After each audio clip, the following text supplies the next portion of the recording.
नमस्कार दोस्तों, स्वागत है आपका मेरे चैनल कॉमिक्स लाइफ में। शुरू करते हैं मनोज कॉमिक्स की एक और मज़ेदार कॉमिक्स, अग्नि महल पार्ट 2। महामंत्री के आदेश पर तुरंत कुछ सैनिक चारों भाइयों के घर पहुंचे। आप चारों भाइयों को महाराज ने इसी समय याद किया है, कृपया हमारे साथ चलिए। खैरियत तो है ना? आप सब दुखी से लगते हैं। हम ही क्या, आज तो पूरी प्रजा ही दुखी और शोकाकुल है। क्या मतलब? ओह, क्या आपको मालूम नहीं, आज सुबह राजकुमार वीरेंद्र जी का स्वर्गवास हो गया है। ओह नहीं, ऐसा अनर्थ कैसे हो गया? क्योंकि उस दिन चारों भाई घर से बाहर नहीं निकले थे, इसलिए उन्हें इस संबंध में कुछ भी मालूम नहीं था। सब प्रभु की लीला है श्रीमान। खैर, कृपया करके आप चारों हमारे साथ चलिए, क्योंकि महाराज का यही आदेश है कि हम आपको साथ लेकर ही आए। ठीक है, आप लोग जरा यहीं ठहरे, हम अभी तैयार होकर आपके साथ चलते हैं। शीघ्र ही चारों भाई तैयार होकर सैनिकों के साथ राजमहल की ओर चल पड़े।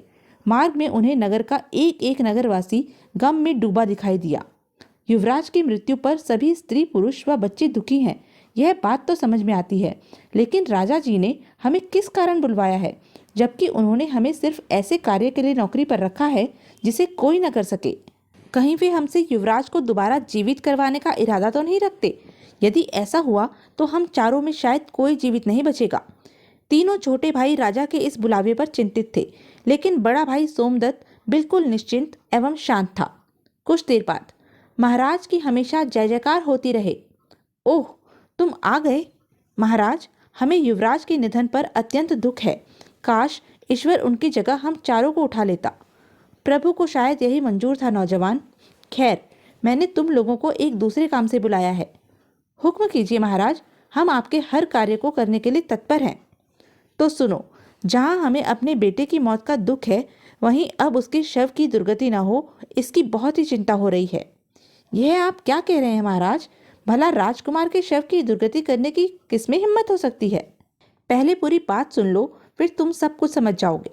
हमारे पुत्र के शव की दुर्गति कोई इंसान नहीं, बल्कि भूत पिचास और डायन करेंगे। वे सब हमारे अग्नि महल के शाही बाग में राज करते हैं।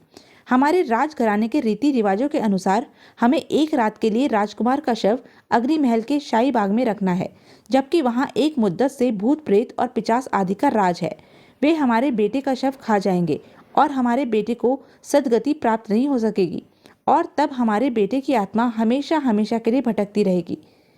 तो क्या आपने आज तक उन भूत प्रेतों को अग्नि महल के शाही बाग से निकाल भगाने का कोई प्रयास नहीं किया महाराज? बहुत प्रयास किया था सोमदत्त, लेकिन न तो हमारे सैनिक ही इस कार्य में सफल हो सके और न कोई तांत्रिक मांत्रिक। अब तो हमने उस अग्नि महल के शाही बाग के दरवाजे भी हमेशा हमेशा के लिए बंद कर दिए हैं। वे सब भूत पिचास बाग में किस स्थान पर रहते हैं महाराज? यह भी हमें नहीं मालूम। वे सब रात होते ही न जाने कहाँ से आ जाते हैं, और यदि उस समय वहाँ कोई हो तो उसे मारकर खा जाते हैं, वरना भयानक नृत्य और क्रीड़ा करते रहते हैं। ठीक है महाराज, हमने आपकी सारी बातें अच्छी तरह समझ ली। अब आप राजकुमार के शव की जरा भी चिंता न करें। हमारे जीते जी कोई भी चुड़ैल या भूत प्रेत राजकुमार के शव को छू भी नहीं सकेगा। आहा, तुमने मेरे मुंह की बात छीन ली। मैंने तुम्हें इसीलिए बुलवाया था कि तुम लोग आज रात को राजकुमार के शव के साथ अग्नि महल के शाही बाग में रहो और उसके शव की रक्षा करो।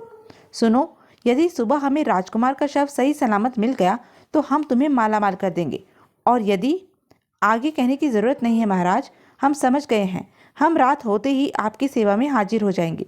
अब हमें आज्ञा दीजिए। और चारों भाई राजा से विदा लेकर अपने घर की ओर चल पड़े। बड़े भैया, आपने राजकुमार के शव की रक्षा करने का वचन देकर तो आफत मोल ले ली है। भला जिन भूत प्रेतों का तांत्रिक कुछ नहीं बिगाड़ पाए, उनका हम चारों भाई क्या बिगाड़ पाएंगे? चारू ठीक कहता है भैया। अच्छा यही होगा, हम लोग इसी समय यह देश छोड़कर कहीं और भाग जाएं। अफसोस, तुम लोग इतनी जल्दी हिम्मत हार बैठोगे, यह मैंने सोचा भी नहीं था। अरे छोटे भाइयों, हम चारों में बुद्धि है, लड़ने का हौसला है, ताकत है, फिर भी तुम लोग डर रहे हो?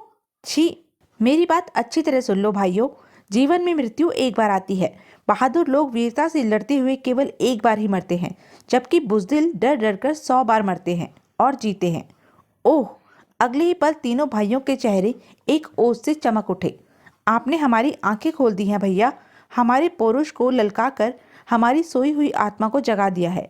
अब चाहे कुछ भी हो, हम अग्नि महल के शाही बाग से तमाम भूत प्रेतों को भगाकर ही रहेंगे। वरना अपनी जान दे देंगे। मुझे तुम्हारा निर्णय सुनकर अति प्रसन्नता हुई मेरे छोटे भाइयों। विश्वास रखो, इस परीक्षा में भी हमारी ही जीत होगी।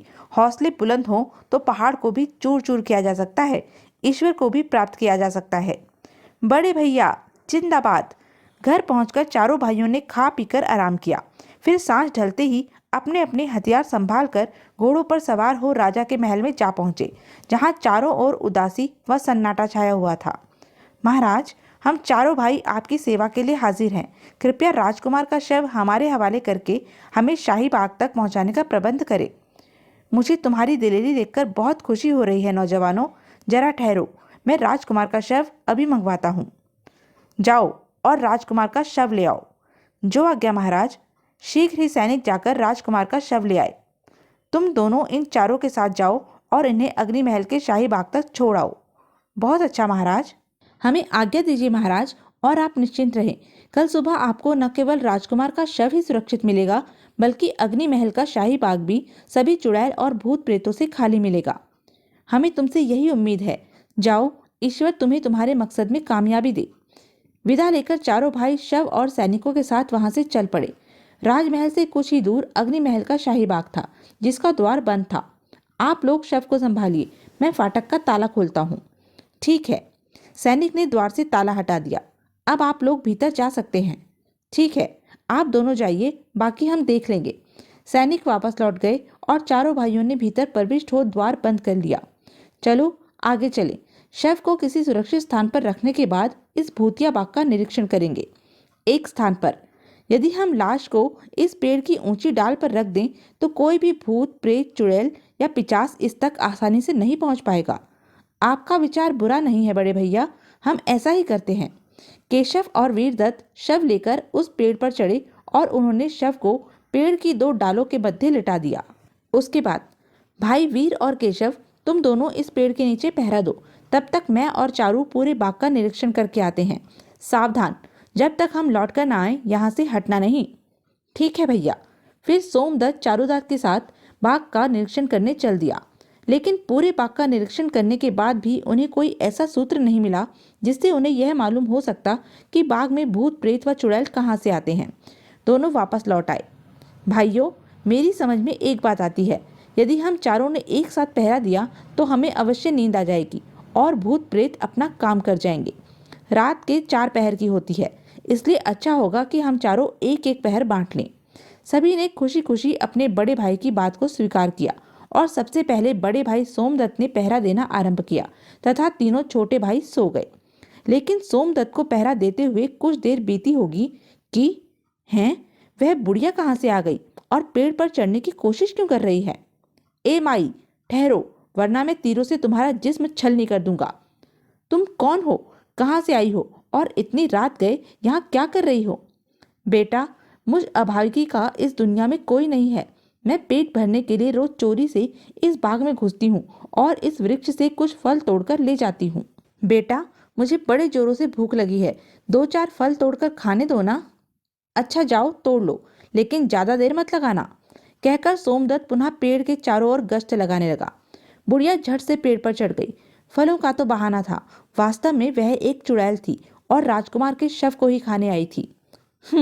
वह मूर्ख अपने आप को ज्यादा बहादुर और चालाक समझता है। शव के निकट पहुंचते ही बुढ़िया अपने असली रूप में आ गई। ही, बहुत दिनों बाद आज शाही मांस खाने को मिल रहा है। तभी गश्त देते सोमदत्त की दृष्टि ऊपर उठी। अरे, वह तो चुड़ैल है और राजकुमार का शव खाने जा रही है। अगले ही पल, अरे चुड़ैल, अब आज मैं तुझे जिंदा नहीं छोड़ूंगा। सोमदत्त का निशाना अचूक था। आई! तुरंत ही बुढ़िया पेड़ से जमीन पर आकर गिरी और मर गई। एक मुसीबत से तो पीछा छूटा। अब इसकी लाश को पास की झाड़ियों में छिपा दूं। और सोमदत्त ने उसकी लाश को पास की झाड़ियों में छिपा दिया। मेरा समय खत्म हुआ, अब चलकर चारू को जगाऊं। फिर सोम ने अपने छोटे भाई चारू को जगाया। अब पहरा देने की तुम्हारी बारी है चारू, लेकिन सावधान, खतरा आने पर बुद्धि और साहस से काम लेना। आप जरा भी चिंता न करें बड़े भैया, ईश्वर सब ठीक करेगा। अब सोम सो गया और चारू पेड़ के चारों ओर गश्त देने लगा। शीघ्र ही, अरे वह रोशनी की किरण कैसी, कौन हो सकता है उस पेड़ के नीचे। चारू चुपचाप उस स्थान पर पहुंचा। तो ये चोर हैं और शायद चोरी किया गया माल आपस में बांट रहे हैं। अगले ही पल, खबरदार, कोई भागने ना पाए, गिरफ्तार कर लो इन्हें। अरे बाप रे, लगता है राजा के सैनिक हमारा पीछा करते हुए यहाँ तक आ पहुंचे हैं। और भागो। तीनों की नजरों से ओझल हो जाने के बाद, वाह, काफी तगड़ा माल हाथ लगा है, इसे संभाल कर रख देना चाहिए, वक्त जरूरत पर भाई लोगों के काम आएगा। चारू ने सारे माल की गठरी बनाकर एक जगह छिपा दी। उसके बाद उसने अपने से छोटे वीरदत्त को जगाया। सुनो छोटे भाई, अब पहरा देने की तुम्हारी बारी है, जरा चौकसी से पहरा देना। तुम चिंता मत करो चारू, आज जो भी मुझसे टकराएगा वह चूर चूर हो जाएगा। चारू भी अपने भाइयों के पास जाकर सो गया और वीरदत्त मुस्तैदी से पेड़ के इर्द गिर्द पहरा देने लगा। पता नहीं दोनों भाइयों के साथ पहरा देने के दौरान क्या हादसा पेश आया, मैं तो पूछना ही भूल गया। खैर, जो हुआ होगा सुबह मालूम पड़ जाएगा। अभी उसे पहरा देते हुए कुछ ही देर हुई होगी कि हे ईश्वर, वे तो भूत प्रेत ही मालूम देते हैं और शायद उनकी संख्या 100 से ऊपर है। वे तो इधर ही आ रहे हैं, शायद राजकुमार का शव खाने के लिए। उफ, अब क्या करूं, कैसे पार पाऊंगा इनसे। पहले तो वीरदत्त कुछ विचलित हुआ, लेकिन फिर उसकी रगों का खून जोश मारने लगा और जैसे ही भूत प्रेत उछलते कूदते उस पेड़ के निकट पहुंचे। ए, कौन हो तुम लोग और यहाँ किस लिए आए हो? हम भूत प्रेत हैं और मुर्दे की तलाश में आए हैं। यदि आज हमें कोई मुर्दा नहीं मिला तो हम तुम्हें ही मुर्दा बनाकर खा जाएंगे। उस प्रेत की बात सुनकर वीरदत्त इस प्रकार उछला जैसे उसे उनका परिचय जानकर बहुत प्रसन्नता हुई हो।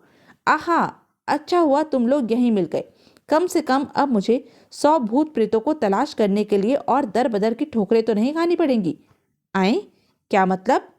मतलब यह है कि मैं यमराज का भेजा हुआ दूत हूँ। उन्हें भोजन करने के लिए 200 भूत प्रेतों की आवश्यकता है। मेरे विचार से 100 के लगभग तो तुम लोग हो ही। 100 को मैं और कहीं से तलाश कर लूंगा। जरा ठहरो, मैं तुम लोगों को ले चलने के लिए यमराज जी से पिंजरा मंगवा लूं।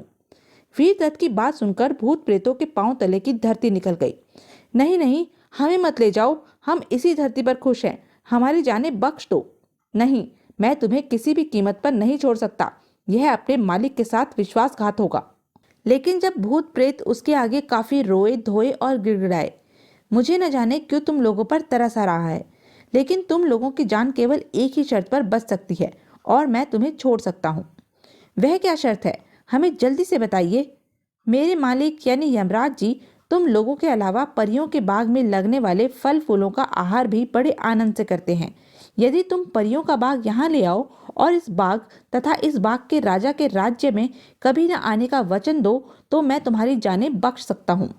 हमें स्वीकार है। सभी भूत प्रेत प्रसन्न हो एक स्वर में बोले और उसी समय परियों का बाग लाने कहीं उड़ चले। वाह, ये भूत प्रेत इतनी आसानी से काबू में आ जाएंगे, कभी सोचा भी नहीं था। खूब काम किया बुद्धि और साहस ने। वीरदत्त को ज्यादा देर इंतजार नहीं करना पड़ा। आहा, शायद वे परियों का बाग ले आए। भूत प्रेतों ने बाग को शाही बाग के एक हिस्से में रख दिया। हमने आपका कहा पूरा किया श्रीमान, अब हमें जाने दीजिए। ठीक है, जाओ, लेकिन ध्यान रहे राज्य में फिर कभी दिखाई मत दे जाना, वरना हो सकता है यमराज जी के भोजन के लिए फिर मुझे यहाँ आना पड़े और तुम लोग फिर मेरे चंगुल में फंस जाओ। कहकर भूत प्रेत इस तरह से वहां से भागे जैसे यमराज जी स्वयं उनके पीछे अपना भैंसा दौड़ा रहे हों। जब सभी भूत प्रेत वहां से गायब हो गए, वीरदत्त ने अपने सबसे छोटे भाई केशव दत्त को जगाया। छोटे भाई, मेरा पहरा खत्म हुआ, अब तुम्हारी बारी है। सावधानी से पहरा देना, यहाँ बहुत खतरा है। तुम चिंता मत करो वीर भैया और आराम से सो जाओ। ईश्वर ने चाहा तो सुबह तुम सबको राजकुमार का शव सुरक्षित ही मिलेगा। तब वीरदत्त अपने भाइयों के पास निश्चिंत होकर सो गया और सबसे छोटा केशव वृक्ष के इर्द गिर्द मुस्तैदी से गश्त लगाने लगा। लेकिन शीघ्र ही उसे कुछ परियां आकाश में उड़ती दिखाई दी।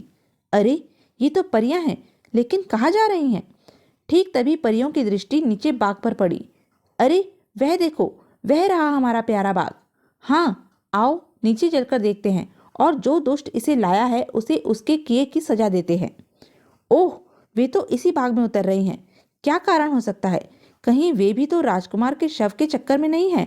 खैर, अभी मालूम हो जाएगा। परियां अपने बाग में उतरी। यह हमारा ही बाग है, लेकिन वह दुष्ट कहाँ है जो इसे यहाँ लाया है? जरूर वह यहीं कहीं आसपास होगा। आओ उसे खोजते हैं। हाँ चलो, उस पाजी को सजा देना जरूरी है। और जैसे ही वे बाघ को लाने वाले को खोजती हुई शव वाले वृक्ष के निकट पहुंची, ए युवतियों, जहां हो वहीं रुक जाओ, वरना एक एक को जमीन में बांध दूंगा। अरे हाँ, अब सच सच बताओ, कौन हो तुम, यहाँ क्यों आई हो और क्या चाहती हो? हम सब परियां हैं और हम उस दुष्ट की तलाश में आई हैं जो हमारे बाग को चुराकर यहाँ ले आया है। उनका परिचय जानकर केशव ने प्रसन्न होने का अभिनय किया। आहा, परियां? हाँ, लेकिन तुम कौन हो और हमारा परिचय जानकर तुम अचानक प्रसन्न क्यों हो उठे? सुनो, मैं भगवान इंद्र का दूत हूँ और तुम्हारा परिचय जानकर इसलिए प्रसन्न हुआ कि इंद्र देवता ने अपने दरबार में नाचने के लिए मुझे तुम परियों को ही पकड़कर लाने का आदेश दिया था। लेकिन अफसोस कि तुम केवल 7 हो, मुझे 7 की और जरूरत पड़ेगी। वह क्यों देवदूत? वह इसलिए सुंदर परियों कि तुमको दरबार में इतना नाचना पड़ेगा कि नाचते नाचते ही मर जाओगे। तब नाचने के लिए 7 परियों की और जरूरत पड़ेगी। क्या हैं? केशव की बात सुनकर 7 परियों के चेहरे भय से पीले पड़ गए। अगले ही पल वे सब गिड़गिड़ा उठी। सुनिए देवदूत, क्या ऐसा कोई उपाय नहीं जिससे कि हमारी जान बच जाए? हमें अपना बाग भी नहीं चाहिए, केवल हमारे प्राण बचा लीजिए। हाँ देवदूत, हमारे बाग के अलावा भी आपको जो कुछ चाहिए हम देने के लिए तैयार हैं। नहीं, मैं तुम्हें नहीं छोड़ सकता। यदि मैंने तुम्हें छोड़ दिया तो इंद्र देवता मुझे जलाकर भस्म कर देंगे। कोई तो उपाय कीजिए देवदूत, हम आपके हाथ जोड़ती हैं। जब परियां काफी रोई धोई और गिड़गिड़ाई तो, सुनो देवियों, यदि तुम मुझे कोई ऐसी चमत्कारी वस्तु दो जिससे मैं इंद्र देवता को रिझा सकूं तो मैं तुम्हें छोड़ सकता हूँ। ठहरिए, आपको देने के लिए ऐसी एक वस्तु है मेरे पास। उस परी ने अपने वस्त्रों से एक छड़ी निकाली और केशव दत्त को देती हुई बोली, लीजिए, यह जीवनदायिनी छड़ी अपने पास रख लीजिए। इस छड़ी के द्वारा किसी भी मुर्दे को जिंदा किया जा सकता है। केशव ने छड़ी ली और परियों को जाने के लिए कह दिया।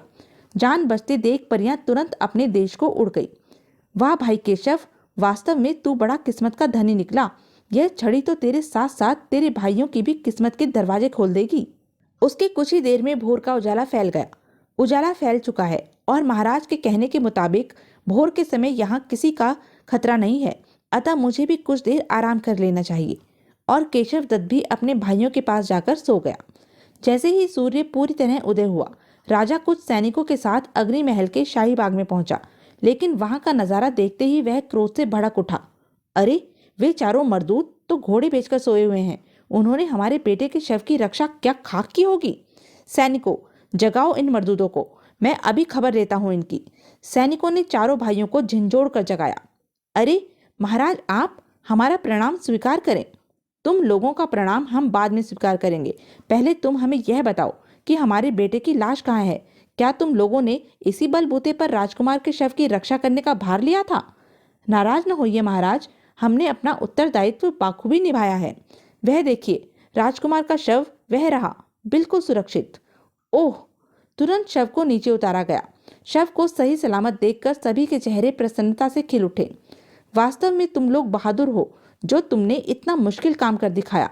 हम तुम्हें इसका भरपूर इनाम देंगे। लेकिन तुम हमें यह बताओ कि तुम लोगों ने भूत प्रेतों और चुड़ैलों से राजकुमार की लाश सुरक्षित रखी कैसे? महाराज, हम चारों भाइयों ने पूरी रात एक एक कर लाश की हिफाजत के लिए पहरा दिया और भूत प्रेतों को यहाँ से मार भगाया। अच्छा, वह कैसे? तब चारों भाइयों ने एक एक कर अपने अपने पहरे के समय पेश आई घटना राजा को बता दी। सब कुछ सुनकर, भाई, हमें तुम्हारी बातों पर विश्वास नहीं हो पा रहा। क्या तुम लोग इस बात का प्रमाण दे सकते हो कि तुमने जो कुछ बताया वह वास्तव में सच है? सर्वप्रथम वीरदत्त बोला, वह देखिए महाराज, वह रहा परियों का बाग जिसे मैंने भूत प्रेतों से उठवा मंगवाया था।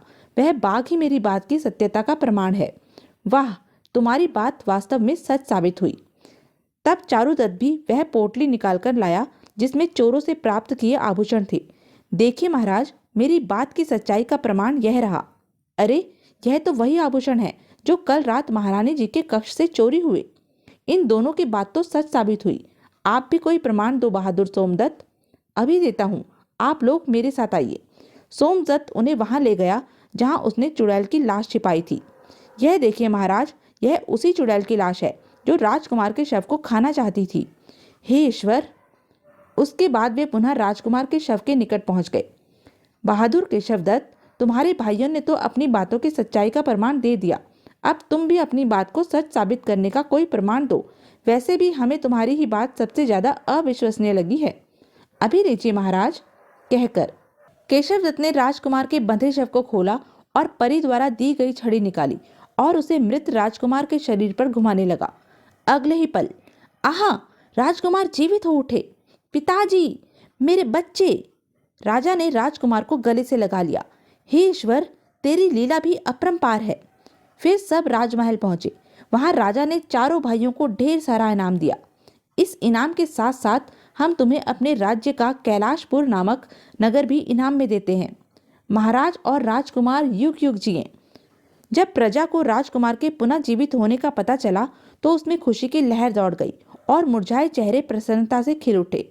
चारों भाई कैलाशपुर नामक अपने नगर में उसी दिन से राजाओं की तरह आनंद पूर्वक रहने लगे। पर जब भी राजा का कोई काम पड़ता वे उसे करने में कभी पीछे नहीं हटते थे। तो यह थी मनोज कॉमिक्स की एक मज़ेदार कॉमिक्स। ऐसी ही मज़ेदार कॉमिक्स के लिए बने रहें मेरे साथ, और हाँ, मेरे चैनल को लाइक, शेयर और सब्सक्राइब करना ना भूलें। धन्यवाद।